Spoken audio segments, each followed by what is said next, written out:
Billy Harvey. Hey there, this is Rob Ruckus. Hey, it's Tony from Fastball. Hey, it's Ben McKelvey. Hey guys, it's Matt here from the White Lakes. What's up everybody, Jacob from The Big News. Hey guys, it's Nick Collins here from The Effect and Better Strangers. Check me out at Almost Famous Magazine. Buzzing from our clips to be dropping on Almost Famous Magazine. Check out Almost Famous Magazine. You can find more clips from my interview with Almost Famous Magazine. 3, 2, 1, 0, and liftoff. Hey there, everyone. Welcome back to Almost Famous Magazine's In Conversation. I'm super thrilled to have someone that I can't wait to see perform this coming Monday in Las Vegas at Punk Rock Bowling Weekend, the one and only Kate Clover. Kate, great to meet you. Great to meet you too, Scott. Thanks for having me. Absolutely. I am so, you guys are in my ears, all right? I mean, literally, I've been listening to your music over and over again, and you're one of the most anticipated acts that I look forward to seeing this weekend. I want to start out today to get people kind of introduced to you. You've got a brand new album out, The Apocalypse Dream. Tell me about how the album came about, what fed into you to get into that creative mode, and some of your themes for the album. Well, it started because we were touring heavily in 2019, and then of course the pandemic started. So to go from constant movement to being completely still took a moment to kind of find a groove at home, but I kind of found that writing was exactly what I needed at that time. And so it started in quarantine basically, and I wrote about 30 songs, and then over I think a year and a half just like whittled it down to 10, and then recorded them last year. So I kind of lived with all these songs for a while, which gave me enough time to shape the album the way I wanted it to be and sort of to tell the narrative that I wanted to tell. And I've never written an album like that where you have a lot to choose from, and then you could kind of, as like the last creative piece, sort of structure it to also show a side of yourself. Well, you know, I wanted to ask you about that because to me, and art's up to interpretation, this whole thing sounds like an emotional arc and an emotional development for you, and it seems very personal. With titles such as Here Comes the Love Bomb, Damage Control, right? I mean, it really seems like this is very personal. What are some of the things that fed into you, those experiences, that gave you that impetus to go in the direction of making such a personal album? I think I stopped caring outwardly what people thought. Not that I ever did before, but I think sometimes as a writer, if I'm blocked, all I can do is be honest. And so there's always a well you can pull from. And I think if I did feel blocked, I would just allow myself to express what I felt in the moment. And I think sometimes I would do that, but it would be more poetic and it would be more of a metaphor. But this time I sort of allowed myself to just pen to paper, what do you feel? And I think that people get a little shy to do that, or they don't respect it as much. But if you're telling the truth, there's nothing wrong. So I sort of, it was therapeutic to just allow myself to write in a moment exactly how I felt. And I had never really done that before for whatever reason. Maybe I just didn't, if I felt a certain way, I wouldn't turn to songwriting in that moment as an impulse. And this time, writing these songs, I allowed that, which was a good exercise because you sort of realize how quickly your emotions can pass. You know, just because you feel very intensely in one moment, 5 minutes later, do you feel that way? Not usually. So it's interesting to look back and to feel how intense I felt, or to see how intense I felt about certain things. Yeah, it's interesting because I've asked people from time to time, where were you when you wrote that? Mm-hmm. And the typical answer is, oh, I was at this studio, or I was at a friend's house or something. But with yours, this album, you can truly feel a moment in your life. And it's very raw and very human. And I think that helps with the connection. That's nice to hear. Yeah. Yeah. Just because you feel being vulnerable, you know, you can't think about it. You just have to just set it, let it go. But I appreciate that feedback. Yeah, no, it was definitely definitely feel that in your music. Now, of all the songs, was there one that was more challenging for you to write, either from a musical perspective, technically, or that emotional piece?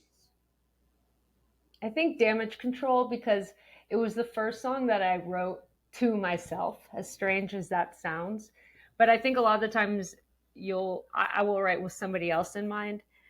But this time I sort of objectively saw myself and wrote a song to a former version of myself, sort of allowing that person to be who they were, you know. And I think to nostalgically look back and to be proud to be away from that version of yourself. So I think that when I was writing it, just the practice of it was more abstract than what I usually do, but it was a good practice to sort of completely separate my former self and my current self.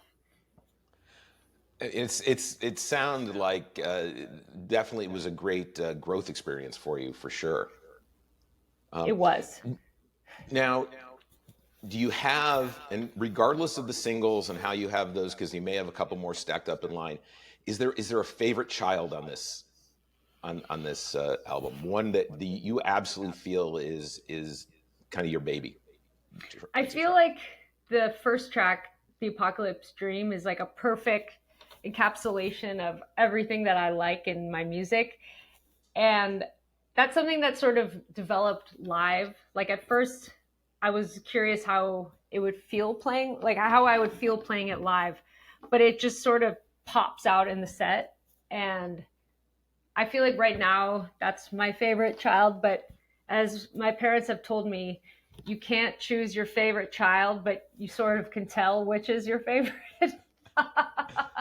I'm not one of them, but it's okay. Perhaps that's why I'm an artist.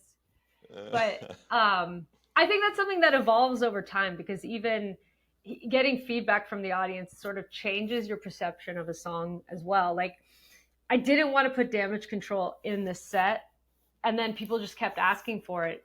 And so as soon as I put it in, it's like a perfect pause in the set to sort of change the atmosphere and the energy level. It shifts. And I think that those two have become sort of the favorite children as of now. But I'm sure something will shift again, you know.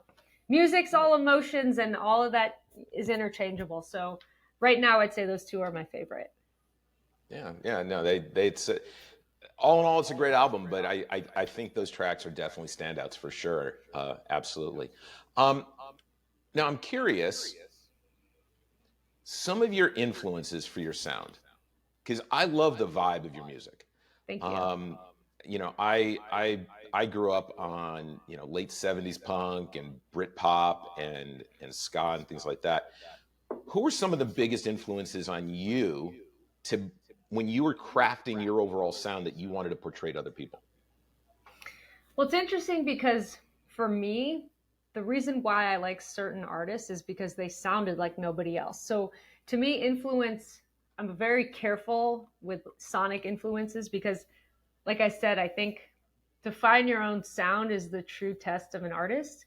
So, I mean, it's the Ramones, the Pretenders, the Kinks, the Buzzcocks, the Clash, all those really, I would say that's like in my DNA. So I feel like it's unavoidable for me to not want to write like them, but I don't want to sound like them necessarily. So to me, it was really finding my own voice within all my influences, because even as a singer, I don't sound like anybody else. In some way, when you're starting out, it's so much easier to emulate somebody, but I felt like I sounded more like Pete Shelley than I did Chrissy Hynde. So I was like, okay, what do you do with this? So it's just sort of finding what works for you, what you can endure listening through and not feel cringy, because it's hard to find your voice. But I would definitely say, of course, late 70s punk is where it's like the foundation of my sound. No, you've definitely, I mean, you can tell listening to your music, you've blended a number of things together that I think makes it easier so that on the first pass that you listen to, it's easier to take it in and feel comfortable with it, right? It's more inviting that way. Absolutely. And I think that's the foundation of it. So it's, if you like that, you'll hear that. But again, I'm not trying to sound like anybody because I can't. No matter how hard I try, I can't sound like Joey Ramone. I can't sound like Kate Pearson of the B-52s, but I would like to, you know. But again, I think I like those artists because they weren't trying to sound like other people. Yeah, no, you in a day and age where there's a lot of homogenous sound in music, I mean, across a lot of genres. Absolutely. You definitely are standing out. Thank you. Let me ask you this question. Yeah. Your influences back in the late 70s, early 80s, punk, ska, and rock, just in general, very male dominated. Mm-hmm. You are part of a class of up and coming female punk artists. Yeah. How do you feel trying to make your way in this kind of male dominated soundscape? Mm-hmm. Right? And what it means to you and empowerment to be able to do something like this album where you hit the nail on the head. You were able to be so open and transparent and vulnerable. Like Mm-hmm. how do you feel about your place there, trying to really build that foundation as a female punk rocker? I really try to not make it about gender because I feel like that's like the next wave of all of this, which is I just want to show up and be an equal, not being chosen because I'm a female or even excluded because I'm female. I don't really lead with that ever. And so I found that makes it easier if you just, even for yourself, you just show up as an equal because it is very male dominated. But I don't let that get in my head and I don't make myself feel like I'm excluded from that. Because the thing is that if you're good, it doesn't matter. It doesn't matter what you look like, it doesn't matter. If people like your music, that's all that matters. So I actually really try hard to not make it, I'm a female, because I am, and you'll see it. My statement is the music and is myself. So I feel like that also creates more of a conversation actually, because I don't put it on the pedestal really. And I think people get curious by that because I'm trying not to alienate people. I want people to feel like they have a place. But part of that is just sort of showing up as an equal because I am. I never feel less than. Well, I think that just if we took that whole piece in separate from everything else, and if anyone who's watching, that is just great advice. Like, just show up, bring your A game, bring the best that you have, and let that stand for what it's worth. So yeah, I really like the position you're holding. Because it's let the work speak for itself. And I'm not saying that like people get things because of their gender. People don't get things because of their gender all the time. But I also feel like if you're a good band and you're undeniable, that speaks for itself.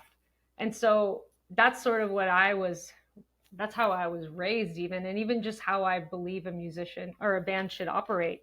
If you're good, that's all that matters. And all these other things, I understand, like you can represent certain things to people and it's really important to have these sort of heroes and people to look up to. But what I really want is for that almost to become secondary, that it shouldn't matter. It doesn't matter to me. I like everybody the same if you're a good person, I guess. No, I love that. That's a great way. That's a great outlook. Speaking of a great band, yes. Tell us how you put yours together. How did you make the decisions of who you wanted in the band, and what each of them kind of brought that fed you to create this this concise sound that you were looking for? This is a very good question because this is also something that I've spent a lot of time figuring out, and nobody's ever asked, so I like this question. So the first time I had my first lineup, there's a lot of growing pains, so to say very politely. You choose who's around, you choose who you can afford to take. And I sort of learned a lot of lessons about being a leader, because at first you think this is great. I have a solo project. I have all the say. But with that, you have all the work. So you start to realize you choose people who don't cause a lot of problems and they're pleasant to tour with. So now I would say the lineup, I love my lineup right now. I have David Field. He's from a band, Prima Donna, and he has a lot of tour experience, and he's very easygoing, and his playing is he adds I feel like he has like a more pop sensibility in his drumming, and I feel like a lot of our songs they're poppy at heart, and so his instincts are great, because if it was all just rocking the whole time, it would be a different band. So he's fantastic. He's a great drummer. Giuliano Scarfo, I saw him play with a band like 2 years ago. Just, they were an opening band, and I saw his playing, and I love when lead guitar players have like a Detroit influence, because I feel like it's a foundation of punk, and not everybody can pull that sound off without sounding sort of corny. And so I could hear in his playing that he was a punk, but also there was that Detroit kind of the Sonic Smith influence, which I love because I can't play that. And I asked him, I had to find out who he was through people, like various friends. Like, we didn't know him. So I wrote him on Instagram, and I was like, by chance, are you available to go on a tour? Do you do drugs? How old are you? Because I didn't know. I thought he looked like he was like 20. And I have to make sure people aren't like drug addicts. But like, it was the strangest message. And I knew sending it, I was like, this is weird. But he was receptive, and he came on tour. But that was an actual message. I was like, how old are you? Do you do drugs? Can you go on tour? But I've like learned, you just cut to the chase. Ask. You have to ask, because I have learned the hard way. And then all of a sudden, your bass player is ODing, and it's horrible. You just have to, yeah. I love that. I live by this credo that if you don't ASK, you don't GET. Which is what I'm liking this. Yeah. If you don't ask, you're never gonna know. And what's the risk? He said he couldn't go out on the road, or he was 19. Yeah. If he was 19, I would have taken him, but with mom's permission. Of course, with a note, Giuliano can go on the road. Signed, Mom. Well, hey, since you've been out on the road, correct me if I'm wrong, but it's been a few months now, Yeah. and you've been over in Europe, right? Yes. And you're actually going back after Punk Rock Bowling Weekend. Yeah. Are you planning anything special outside of the set that you've been doing? I think what's special is that we're hot off the road from Europe. We've been playing an hour plus set, and so now we get to play 30 minutes. So it's that perfect challenge of, we call it our burner set, when it's just like, it's just going to be like the greatest hits. So we're actually excited to play a shorter set. And I think that would be more unexpected now, because we've been playing 45 minutes to an hour plus. And also, that's a very different pacing of a set. So I think once you get used to that, 30 minutes is like, that's when you're just warming up. So I'm excited now to play 30 minutes, because it's been a while. So it's your first Punk Rock Bowling Weekend. Are you going to be around to see any other bands? Is there anyone you're looking forward to catching during the weekend? Yeah. Cosmic Psychos, we play the same day, which I'm excited to see them. Stiff Little Fingers. We're going to go, my husband and I are going to go Sunday. I think we'll miss Devo, I believe. But I've seen Devo a few times, and Oh my God, they were incredible. What if I'm every time I see them, I'm just in awe because I think they just get better and better. Stiff Little Fingers, Cosmic Psychos, Bratmobile. I'm excited to see. I've never seen them. Madness, and I honestly I want to see bands I don't know because that's the best part of festivals is that you wander around, and so I don't know who I'm excited to see, but I want to see the bands I don't know. If that makes sense. Because that's when I love finding new bands.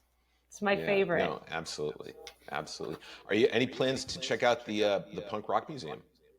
We've already been. It was very, very exciting. We went like 2 months ago and spent the whole afternoon, and the things they have in there, it's so cool. Especially, I mean, even if you don't like punk, if you like music, you can just appreciate how thorough that collection is. Like I could not believe in how random some of the pieces are. It's just a fun place to go. Yeah, we talked to Rob Ruckus about a month ago, just in preparation, and the stories that get told just from experiences there are truly amazing. Yeah, and I like that it's all donation based. Like I was reading about that after that people just donate items to be curated or to be on display there, which I think that's probably why some of the memorabilia, it's just crazy. Like Joe Strummer's guitar is just there. I could not believe, like, I was like, this should be like, there should be a security guard here. Like, seriously, it's like his famous guitar and it's just like there. So cool. And the fact that you know Rob runs the jam room and you can sit there and jam, and he was telling us stories about on any given day there could be a child who's learning to play something simple on bass because he's taking the time, and the next thing you know, the artist who wrote the song that he's trying to teach him just walks in off the street. I love and that's that. happened multiple times, so it's definitely a great place. I can't wait to see it. I want to pivot a little bit. Yeah. Given that I studied film for my degree, I love your music videos. Thank you. I Tell worked me about really hard on those. Oh, you can tell. Tell me about like your role in the production. I know that there's at least one or maybe two of them that you've directed yourself, but they're very stylized. They're very thematic. Tell me about your thoughts in how you put into production to give them the look and feel you want.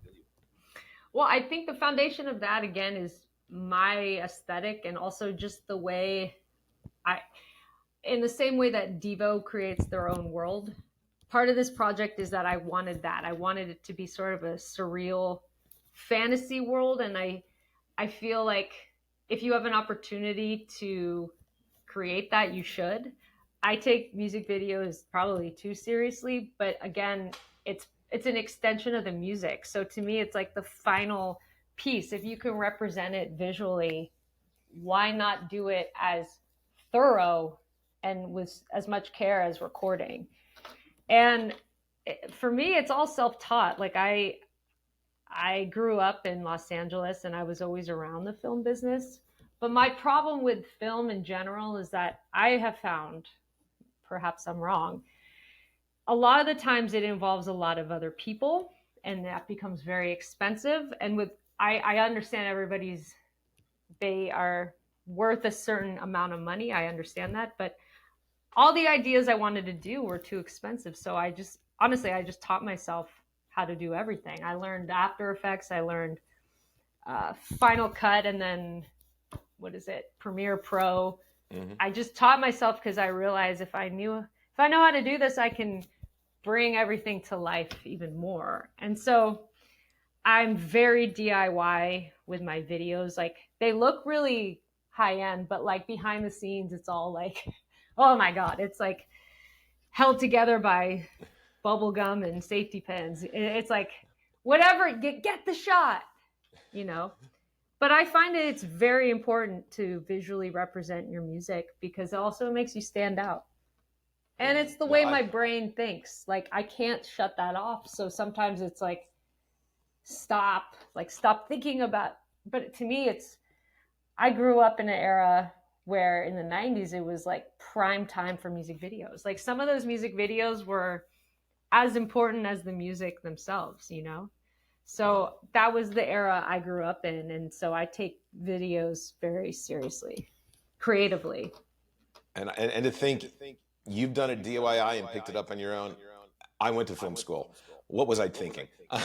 No, but there's But no I think wrong that's great. way. Yeah, Oh, I know. because, I I'm mean, just joking, but the fact that we live in a day and age where you can do that. I mean, if you went back, let's say it was 1978, right? Mhm.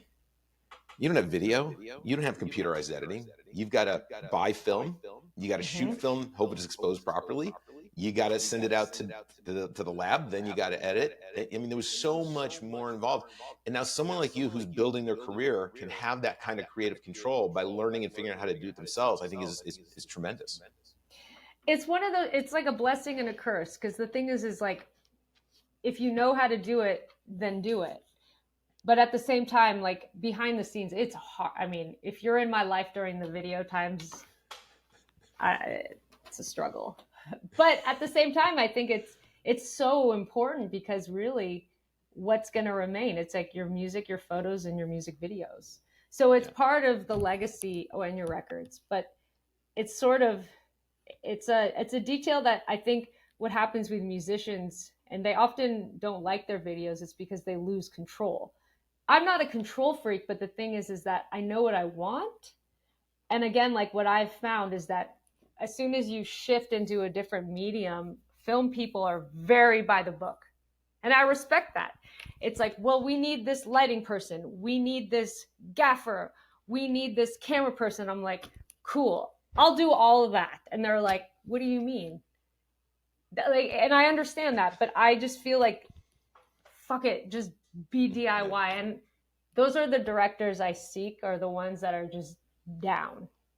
And I'm saying that casually because it's hard to find somebody who's that willing to sacrifice the hands, the help, but I can't afford it. Well, I mean, and you grew up in a very unionized filmmaking town, so it's people there have a little bit different perspective than, let's say, you live somewhere else that didn't have as big a film community and it was a little more DIY, right? Absolutely.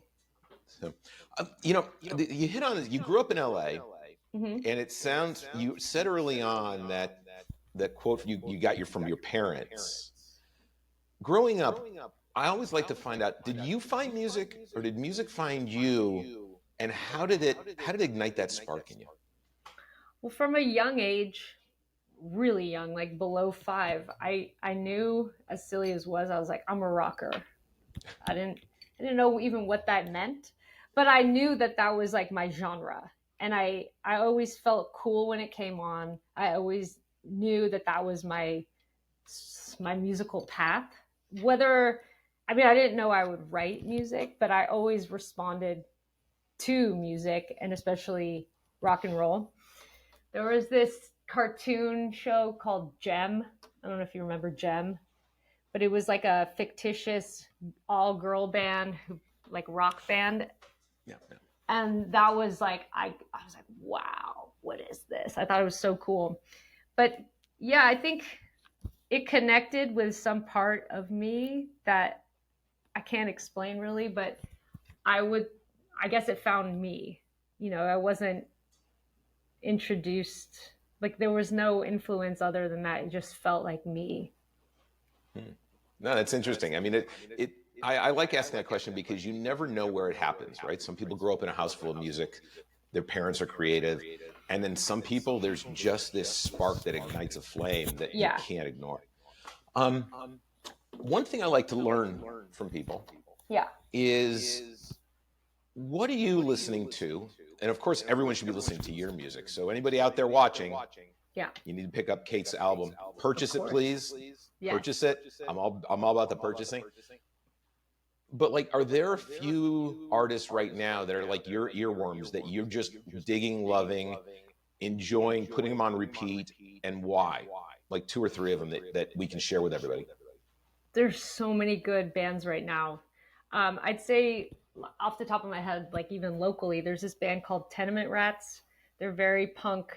The singer just has like a classic, I call it like street rock voice. It's very like gravelly and punk. Tenement Rats, they're great.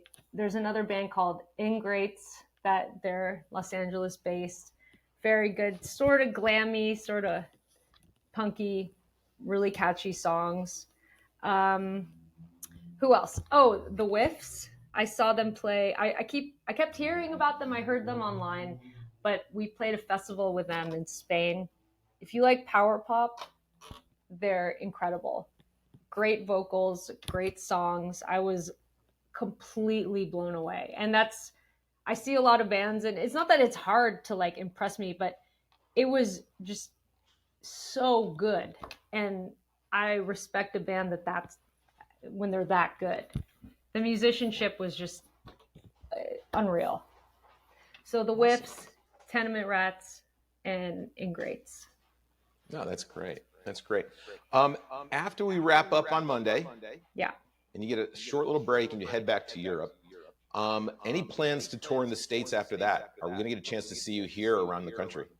Yes. We are doing a support tour in September and November, but I cannot announce it yet. Suspense. I know. Yes. Well, hopefully you'll get a chance to hit Dallas, and I'll be able to see you perform again. I thank you so much for spending time with us. You're welcome. Thank you. I'm looking so forward to seeing you perform on Monday and do a great punk rock bowling weekend. Everybody, if you have questions for Kate, put them in the comments below. We'll make sure that she's aware of them.